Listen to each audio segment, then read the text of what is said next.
Gotcha! This is Music for My Voice, and this is a little bit of a Q&A because I've had some fabulous questions from a few of my subscribers, so I thought, why don't I just answer them in a video? Let's sing!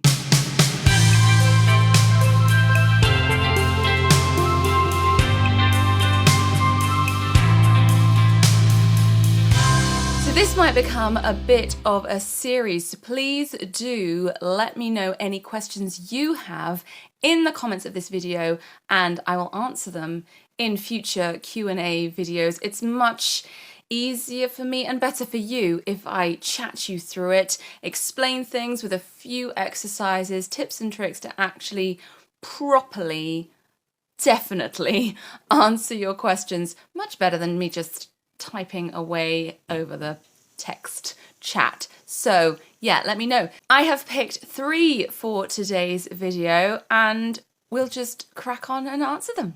Question number 1, how do we stop our nose from tingling, from getting tickly, from generally being annoying when we do lip bubbles, humming, trills, other wonderful SOVT exercises, SOVT, semi-occluded vocal tract exercises.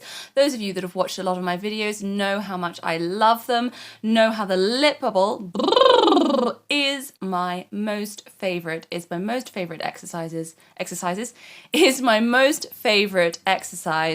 of all the exercises. It transformed my voice. And I know that it's going to transform all of your voices, so stick at it. I understand, though, that it is incredibly tickly. We've got a lot of vibration happening here. Our lips are obviously vibrating off each other, and that in turn is making all the hairs on our lips vibrate, making our nostrils vibrate, and generally making our nose hairs and everything get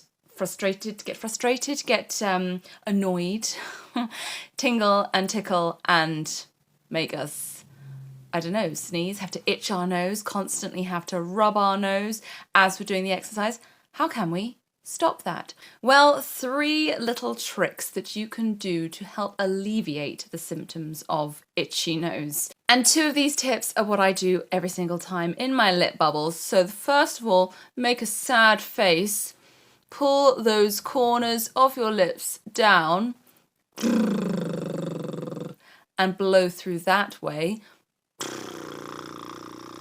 I find that helps a lot. I think all the muscles are pulling down away from your nose, and that's ultimately what we need to do. The next thing I always do is flare my nostrils slightly. This is so attractive. But as you know, we do a lot of weird things in singing. So I'm flaring my nostrils and I'm turning down my lips. It's a wonderful face. I know what I look like. I look like that Muppet, you know, the eagle Muppet from the Muppets. I'm not quite sure what he's called. He's very stern. He's got flared nostrils and a downward face. So that's the impression that you do when you're doing the lip bubbles. And you just go... And for me, I have far less tickle. Ultimately, it's something that you've got to get used to, something that through practice and experience, you just get used to it. One day it will stop tickling, but those 2 steps I absolutely love and I use all the time. Another thing, the third one, is that you could push cheeks in.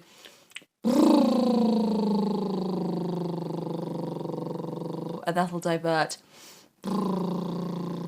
tickling away slightly, but I highly recommend the Muppet face. Let's put that to the test with a quick lip bubble exercise. High voices, low voices, just a few arpeggios, and flared nostrils, sad face.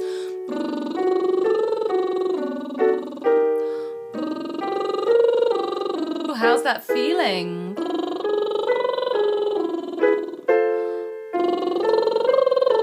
We'll come down, really flare the nostrils.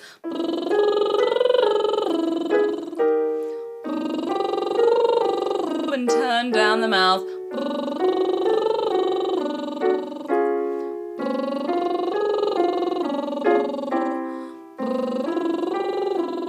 Last 3.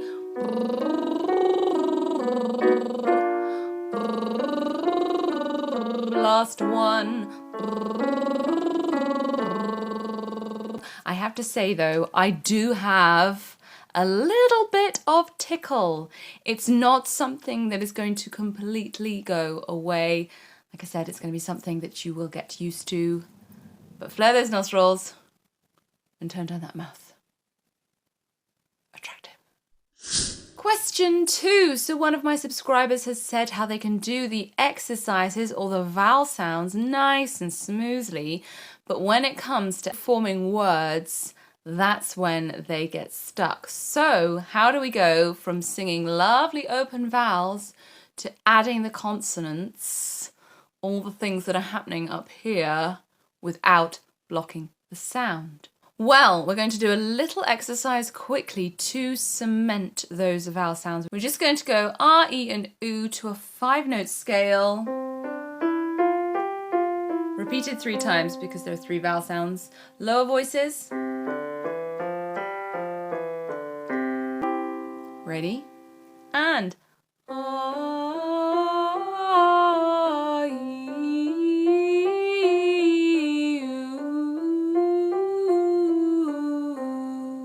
one more time, really feel where all those changes, all those vibrations are happening in your throat. It's very far back, all the vowel sounds are formed. Ready?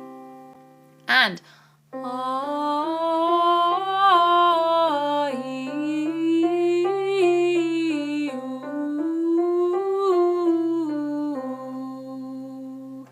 now, how do we make our words? Well, we use our tongue. And for those of you that have watched my channel for quite a while, you'll know how the tongue is the most annoying thing in singing, actually second most annoying after our brains and psychological blocks that we may get from our brains. But no, the tongue, because the tongue is massive. It goes all the way down our throats and can cause huge problems if it is tense, if it's just not forward enough. So the first thing I would say for forming words is to keep that tongue as relaxed as you can. You do have to use it for forming certain consonants. A n, n, n, n, n. The tongue is flicking off that little back thing there. T, t, t, t, t. It's flicking ever so slightly behind the top teeth. We use our tongues to form the words. The, there you go. A the sound is sticking out, it's coming up right far forward. So, relax it. Relax that tongue. Keep everything happening nice and free and loose. Remember, the power, the sound, the vowel is inside at the back and the consonants are at the front. Now, the reason I think that a lot of people do struggle when singing a nice, smooth line of words is that the consonants cut the air. So a g, g, g, g, g at the back with our glottal stop, that's cutting the air. T, t, t, that's cutting the air. Th, th, th, cutting the air. All of these things are stopping that constant sound, trapping the sound, stopping the constant flow. So that's going to happen, and our job as singers is to just be as smooth as possible to sing a nice straight line of a phrase, of a sentence. So what helps me, and it might help you, is I imagine a washing line and all the words, all the notes are pegs on that washing line, so you're just singing a flat line. You're not singing flat, but you're just singing through a flat line, and you're just going to flick. Every time you meet a word, every time you meet a peg, you're just going to flick on it really, really quickly and get to the vowels. So we're going to sing Happy Birthday, thinking of that washing line, thinking of every single note, every single word as a peg on that washing line, and just sing through it. Happy birthday to you. Happy birthday to you. Happy birthday, dear so-and-so. Happy birthday to you. So there is an interruption to the sound, but just come off it quickly. And if it does help, sing just the vowels. A-ooh, a-ooh, a-ooh, a-ooh.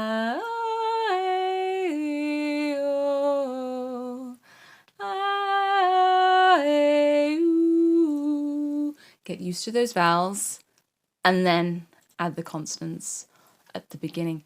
And my final piece of advice for this is, like with all things singing, don't overthink it. Don't focus on it. Don't think that you're not getting it. Don't think that it's not smooth enough. It is. It will be. It's going to get smoother. It's going to get stronger. The more you sing it, the more you practice. Whatever works for you. Washing line, walking through mud, stirring the biggest pot of treacle in the world, spreading butter on toast. Anything, visual imagery can help. Do not underestimate it and keep practicing. And then the third question that we are going to be answering today is how to sing the very, very high notes softly. Now this is tricky because the biology behind singing high notes is that your vocal cords are being stretched really, really thin and they need a lot of air to come through them to make them vibrate faster and produce that note. So I completely understand that for a lot of you, the easiest way to find them is to sing with power, is to fire that breath up from your powerhouse, through them, big sound. But how can we get them soft? Well, I like to think of those girls from whatever school it is in Harry Potter, the Fleur Delacour and all of those girls that just sigh, ah, ah, just do a little, ah, you know, big breath, ah, la, talk all airy-fairy like this, and just talk as high as you can, so lifting your soft palate at the back, having the air coming through nice and gently, very, very soft, not being worried about there necessarily being a strong tone. Again, that's going to come with practice. Just focus on the softness for now, and softness means much more air, less pressure on the note, less attack onto the note, and just sigh. So let's do a practical exercise to get us up really high on some soft notes. High voices up here, low voices down here. We're going to do full octaves.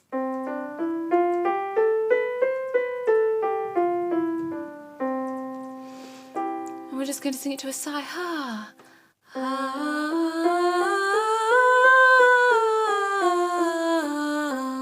Now let's do 2 octaves. And C, this is going to be a high C. Just keep the breath coming through and, stating the obvious here, pull back on the volume. Drink back that sound, have it all happening internally inside here.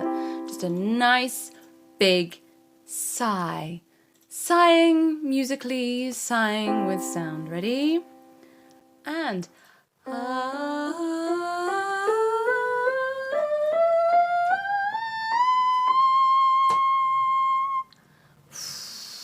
so okay, it might not be as breathy because it's very, very difficult to do that, but as with everything, practice, practice, practice. Just focus on volume and focus on internalizing, keeping the sound contained within your mouth.